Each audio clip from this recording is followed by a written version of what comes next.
हाय, हर हर महादेव दोस्तों। मेरा नाम है अंशु झा और आप मेरे साथ सुन रहे हैं मेरी ही लिखी हुई कहानियाँ। और आज आपको मैं सुनाने वाली हूँ इश्क का रंग सफ़ेद, भाग 45 एवं 46। दिल्ली का टॉप मैनेजमेंट कॉलेज, जहाँ पर या तो अमीर जादों के बच्चे पढ़ते थे या जो पढ़ाई में अमीर होते थे यानी कि 90+ परसेंटेज वाले वो पढ़ते थे, जिनकी पढ़ाई पर कुछ छूट मिल जाती थी उनकी काबिलियत को देखकर। ईशान का एमबीए का आखिरी साल था। उसके बाद वो अपने सपनों की दुनिया में कदम रखने वाला था, लेकिन एक दिन उसके साथ ऐसी घटना हो जाती है जिसके बाद वो अपने सपनों को भी भूल जाता था, यानी कि सागर की शहीद की खबर, जो उसे जिम्मेदारियों का एहसास दिला जाता है। लेकिन वो भी कभी जिंदा दिल लड़का हुआ करता था, लेकिन बड़े भाई के मौत के बाद छोटे भाई के कंधे पर जिम्मेदारी आ जाती है और उसका सारा जिंदा दिल वहीं दब जाता है। उसका नया नया एडमिशन हुआ था। नए नए फ्रेशर का कॉलेज में आगमन हुआ था। ईशान अपने बाइक पर टिका हुआ अपने ग्रुप के साथ कुछ डिस्कशन कर रहा था। तभी एक फरारी कॉलेज के अंदर एंट्री होती है। वैसे तो ये दिल्ली का टॉप मैनेजमेंट कॉलेज था, तो हर करोड़पति का औलाद के पास महंगी महंगी गाड़ियाँ ही थी जो पार्किंग में धूप की रोशनी में चमकती रहती थी। रिया का भी फर्स्ट ईयर था और वो पहले दिन ही आई थी कॉलेज में। यार ईशान, देखना क्या मॉडल है यार, क्या कलर है गाड़ी का। ईशान अपने मोबाइल पर से नज़र हटाकर उस महंगी कार की तरफ देखने लग जाता है। बस यही सपना तो है मेरा, पढ़ लिख कर इतना पैसा कमाऊंगा ना कि इन गाड़ियों को अपने घर के बाहर लाइन लगा दूंगा। ओह मिडिल क्लास, इतने बड़े बड़े सपने मत देख, औकात से बाहर के होंगे तुम्हारे। ईशान को डांटता हुआ एक लड़का बोलता है। औकात के बाहर तो ये कॉलेज का एडमिशन भी था, लेकिन हूँ ना तुम्हारे सबके बराबर खरा, और टॉपर्स की लिस्ट में नंबर 1 हूँ मैं, इसलिए औकात पर मत जा। हर कोई सोने की चम्मच लेकर पैदा नहीं होता है, बल्कि अपनी मेहनत से सोने का महल खड़ा करता है। और मैं उन बंदों में से हूँ जो अपनी किस्मत को खुद लिखना जानता है। ईशान घमंड के साथ बोलता है। अरे छोड़ ना यार, जब देखो तुम दोनों लड़ते रहते हो। कॉलेज है यार, चिल करने के लिए आते हैं, लड़ने के लिए थोड़ी ना। वो देख फरारी में से लड़की कितनी प्यारी निकल रही है। ब्लू डेनिम शॉर्ट्स और मेहरून कलर का टॉप पहने हुए एक मासूम सी खूबसूरत सी 18 साल की लड़की निकलती है। उसकी मासूमियत चेहरे पर टपक रही थी। कंधे से थोड़े नीचे उसके बाल थे।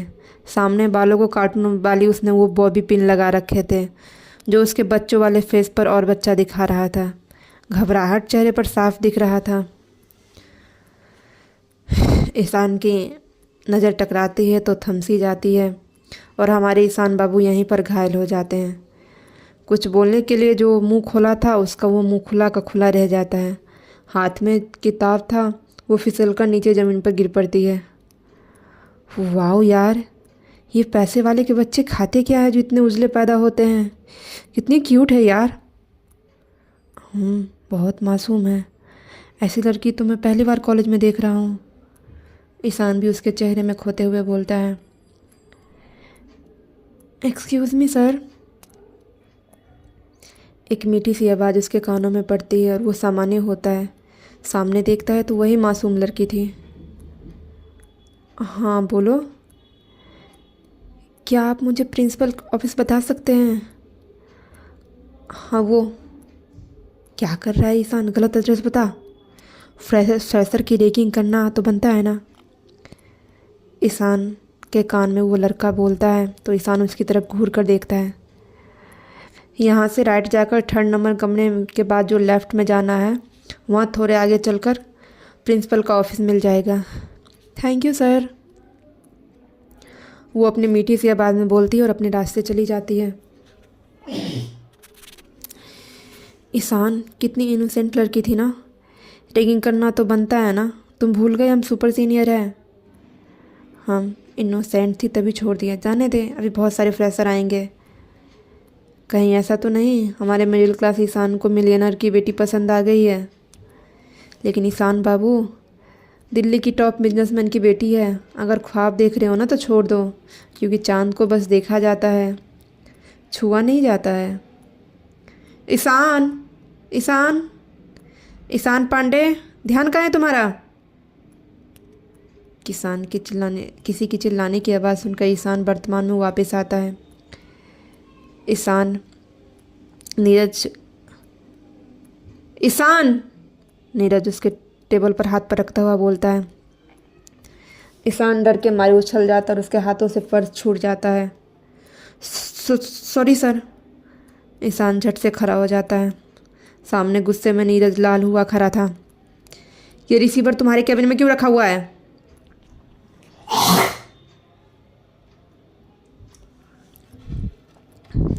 नीरज उसके सामने टेलीफोन को पटकते हुए बोलता है।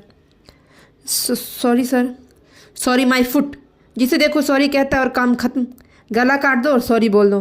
पिछले 10 मिनट से मैं तुम्हें कॉल कर रहा हूँ, मैं मेहता वाली फ़ाइल लेकर आओ, मेहता वाली फ़ाइल लेकर आओ, और तुम अब पर्स में लेकर आंखों खोलकर सो रहे हो।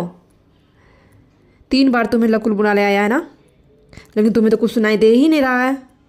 अगर ये जाकर सोने वाली बीमारी है ना, तो जाकर पहले अपना इलाज करवाओ, क्योंकि ऐसे इंसान की मुझे ऑफिस में ज़रूरत नहीं है जो जागे जागे सोता रहता है। सॉरी सर, मैं आगे से ध्यान रखूँगा। बट उस पर्स में ऐसा क्या था जो तुम इतना ही गुम थे? नीरज नीचे से नज़र घुमाने लग जाता है। ईशान झट से नीचे से पर्स उठाने की कोशिश करता है, लेकिन उससे पहले ही नीरज पर्स उठा लेता है। पर्स में लगी हुई फ़ोटो देखकर उसकी आंखें गहरी हो जाती है और गहरी नज़र से ईशान को घूरता है। ये क्या है? नीरज की आवाज़ सुनकर ईशान का गला सूख जाता है। वो सर, तुमने तो कहा था तुम रिलेशनशिप में नहीं हो, तो ये लड़की की फ़ोटो तुम्हारे पास क्या कर रही है? नहीं नहीं सर, ऐसा कुछ नहीं है, ये गलती से मेरे पर्स में आ गया था। तो तुम इसे नहीं जानते हो? हाँ ना, हाँ ना सर। व्हाट, हाँ या ना? हाँ। तुम्हें पता है ना झूठ बोलने पर मुझे कितना गुस्सा आता है, उसका नतीजा क्या होता है? मैंने फर्स्ट डे ही तुम्हें वार्निंग दिया था कि मुझे झूठ और मक्कार लोगों से सख्त नफरत है। तुमने मुझसे इतना बड़ा झूठ बोला। तुम रिलेशनशिप में और मुझे सिंगल बताया। नहीं सर, मैंने कोई आपसे झूठ नहीं कहा था, मैं सिंगल ही हूँ। तो ये तस्वीर तुम्हारे पास क्या कर रही है? नीरज उसके पर्स में से तस्वीर निकाल लेता है। प्लीज़ सर, मत निकालिए। ईशान को लगता है नीरज तस्वीर को फाड़ देगा। नीरज के भी हाथ रुक जाते हैं। प्लीज़ सर, मैं कोई रिलेशनशिप में नहीं हूँ, मैं बस ऐसे ही कॉलेज टाइम में पसंद करता था, इसलिए उसकी तस्वीर मेरे पास अनजाने में रह गई थी। मैं कल से हटा कर आऊँगा, ताकि मैं कभी काम के बीच में रुकावट ना करूँ। नीरज पर्स बंद करते हुए ईशान की तरफ खिसका देता है। कल के बाद ये तस्वीर मुझे तुम्हारे पर्स में नहीं दिखनी चाहिए। नहीं तो नहीं, और अगर दिखी तो मुझसे बुरा कोई नहीं होगा। फर्स्ट एंड लास्ट गलती समझकर मैं तुम्हें माफ़ कर रहा हूँ, और अगर दोबारा मौका दे रहा हूँ, नहीं तो मुझे और मेरे कॉल को इग्नोर करने वाले को मैं हमेशा के लिए इग्नोर कर देता हूँ। You got it? Yes sir, thank you so much sir. अब जल्दी से मेहता वाली फ़ाइल लेकर आओ। Okay sir. नीरज अपने कोट को ठीक करते हुए बाहर निकल जाता है। नीरज के जाते ही ईशान चैन की सांस लेता है। थैंक गॉड, आज इसी सिर्फ फिरे के हाथ से बच गया, नहीं तो ये मुझे बाहर निकाल कर ही दम लेता। और ये सब तुम्हारी वजह से होता है। जब भी तुम्हारी तस्वीर को देखता हूँ, फिर से पुराने उन्हीं दिन में वापस चला जाता हूँ। इस समय वापस खोलकर देखते हुए बोलता है, कितना कुछ सोचा था मैंने कि मैं पढ़कर अपना बिजनेस करूँगा, बड़ा आदमी बनूँगा, तुम्हारे लायक बनूँगा, तुम्हारे घर पर रिश्ते मांगने जाऊँगा। लेकिन देखो किस्मत का खेल, भैया चले गए और सारी जिम्मेदारी मुझ पर आ गया, और आज मैं बस एक एम्प्लॉय बनकर रह गया हूँ। और अब शायद तुम्हारी ज़िंदगी में भी कोई आ गया होगा, लेकिन मैं बस तुम्हें खुश देखना चाहता हूँ। अगर तुम किसी और के साथ भी खुश हो तो ठीक है, क्योंकि जिम्मेदारियों के बेरियाँ मेरे पैर में भी पड़ने वाली है। जब तक शादी नहीं किया है तुम्हारी तस्वीर देखकर ही मैं तुम्हें याद कर लेता हूँ, लेकिन जिस दिन बंधन में बन जाऊँगा ना, ये हक भी खो दूँगा। तुम्हें देखने का भी अधिकार नहीं होगा मेरे पास। कहते कहते ईशान की आंखों में आंसू भर जाते हैं और वो पर्स को बंद करते हुए अपने जेब के हवाले कर देता है। फाइल उठाकर नीरज के केबिन की तरफ चल देता है।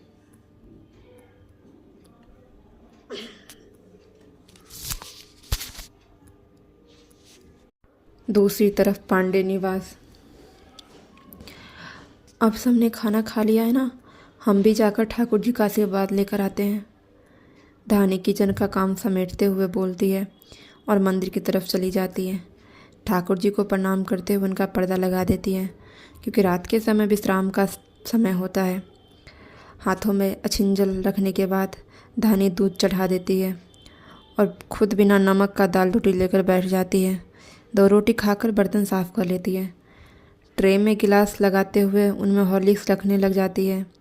3 गिलास दूध बनाती है। एक सास को, एक ससुर को और एक ईशानी को कमरे में पहुंचा देती है। अपने लिए सादा सा दूध बनाती है, क्योंकि उसके सासू माँ का कहने अनुसार हॉर्लिक्स वाले दूध में बहुत स्वाद होता है और वो नहीं पी सकती है। बहुत से बहुत उसमें बस हल्दी मिला सकती थी। खाने में भी मसाले के नाम पर वो हल्दी ही खाती थी और दूध पीने के नाम पर भी हल्दी मिलाकर ही दूध पीती थी। अगर कभी उसे अपने शरीर में दर्द का एहसास होता है, बाकी उसे कोई भी मसालेदार स्वादेदार खाने की इजाज़त नहीं था। दूध पीकर अपना गिलास वहीं रख देती है और सभी का दूध उठाते हुए कमरे की तरफ चल देती है। सबसे पहले अपने सास ससुर को दूध देकर आती है और फिर ईशानी के दूध लिए हुए सीढ़ियों से चढ़ने लग जाती है। क्या हुआ ईशानी, शरद की कोई खोज खबर है कि नहीं? फ़ोन के दूसरी तरफ से आरोही बोलती है। मुझे लगता है तेरा प्रपोजल सुनकर तुझे छोड़ना उसे ज़्यादा सही लगा होगा। ऐसा तुझे लगता है, लेकिन मुझे नहीं। मुझे लगता है वो अपने घर वालों को कन्विंस कर रहा होगा मुझसे शादी करने के लिए। तुम इतनी कॉन्फिडेंट होकर कैसे बोल सकती हो? क्योंकि मुझे अपनी खूबसूरती पर पूरा भरोसा है और जो मैंने अच्छाई का ढंग उसके सामने किया है ना, उस जाल में तो वो कैसे फंसेगा ही। तो सरस सक्सेना किस खेत का मूली है? देखना जल्द ही जल्द अपने परिवार को लेकर मेरे घर रिश्ता आएगा और फिर सक्सेना ख़ानदान मेरी मुट्ठी में होगा। उसके पावर और प्रॉपर्टी मेरे हाथ में होंगे। ईशानी की सारी बातें दरवाजे पर खड़ी हुई धानी सुन रही थी। ईशानी का मंसूबा सुनकर उससे कदमों के नीचे से ज़मीन खिसक जाती है, लेकिन जुबान खोलने की उसके अंदर हिम्मत नहीं थी। ईशानी जी, आपका दूध। धानी की आवाज़ सुनकर ईशानी बुरी तरह से चौंक जाती है और झट से फ़ोन काट देती है। धानी दूध का गिलास टेबल पर रखते हुए ट्रे को लेकर वापस जाने लग जाती है। 1 मिनट भाभी, आपके अंदर ज़रा सा भी मैनर्स नहीं है क्या? जी। धानी को उसकी बातों का मतलब समझ नहीं आता है। तहजीब, आपके अंदर ज़रा सा भी तहजीब नहीं है क्या? किसी की पर्सनल बातें नहीं सुनते हैं और बिना दरवाज़ा खटखटाए हुए अंदर नहीं आते हैं। वो दरवाज़ा खुला हुआ था तो हम अंदर आ गए। आगे से ऐसा कभी मत कीजिएगा, नहीं तो मुझसे बुरा कोई नहीं होगा। आप गलत कर रही है। जाने क्यों धानी के अंदर हिम्मत आ जाती है और वो ईशानी को गलत कह जाती है। क्या क्या कहा आपने? आपने मेरी बात तो नहीं सुनी है ना? बोलिए। हाँ। आपकी हिम्मत कैसी हुई मेरी बात सुनने की और मेरी पर्सनल लाइफ में घुसने की? मेरी ज़िंदगी में घुसने की कोशिश मत कीजिए और कान खोल कर सुन लीजिए। जो आपने बात सुनी है ना, वो यहीं पर भूल जाइए, क्योंकि अगर ये बात कमरे से बाहर गई तो आपके लिए ठीक नहीं होगा। माँ को मैं उस रात वाली बात बता दूँगी। नहीं, ऐसा मत कीजिएगा। तो ठीक है, बिना नमक का रोटी खाइए और अपने प्रभु का गुण गाइए। मेरे रास्ते का रुकावट बनने की कोशिश मत कीजिए, क्योंकि ईशानी पैदा ही हुई अमीर बनने के लिए, और जो मेरे रास्ते के बीच में आएगा ना, मैं उसे हटाने के लिए कुछ भी कर सकती हूँ। समझिए आप? इसलिए गवार होकर थोड़ा कम दिमाग चलाइए। आप जो कर रही हैं वो गलत कर रही हैं। ठाकुर जी सब देखते हैं। वो आपके लिए सज़ा ज़रूर देंगे आपको। जाने क्यों किसी के बुरा होने के बारे में सोचकर ही धानी के अंदर हिम्मत बढ़ती जा रही थी। ठीक है, मुझे सज़ा मिलेंगी ना तो मैं सोच लूँगी। आप क्यों सोच रही हैं? आप तो ठाकुर जी इतना मानती हैं ना, फिर उन्होंने आपको किस गलती की सज़ा दिया जो ऐसे सफ़ेद कपड़ों में जीवन जी रही हैं आप? ईशानी की बात के आगे धानी शांत रह जाती है। मुझे ज्ञान देने से पहले ना खुद की हालत देख लीजिए कि आप मुझे ज्ञान देने लायक है कि नहीं। खुद तो अनपढ़ गवार है, मुझे गलत सही सिखा रही है। अब खड़ी क्यों है? जाइए यहाँ से, और हाँ, जाते हुए दरवाज़ा लगा कर जाइएगा। ईशानी की बात सुनकर धानी की आंखों से आंसू टपकने लग जाते हैं। बस यही तो उसकी कमज़ोरी थी। बुरा लगने पर लोगों को भला बुरा कहने की बजाय खुद ही रोने लग जाती थी। तभी तो सुशीला जी ने उसकी ये हालत कर रखी थी। अगर जरा सा विरोध करना आता तो आज उसकी ये हालत नहीं होती। लेकिन ज़िंदगी भर उसे दबाया गया। पहले मामी दबाती थी, अब शादी के बाद सुशीला जी दबाती है। तो झुकना और दबना ही अपनी ज़िंदगी का असली मतलब समझती थी। चुपचाप अपने कमरे में चली जाती है और सागर की तस्वीर अपने सीने से लगाकर फुफक पड़ती है। क्या हम सेवा में कोई कमी कर रहे हैं? अब बताइए ना, तो फिर हमें कोई क्यों नहीं अपना समझता है?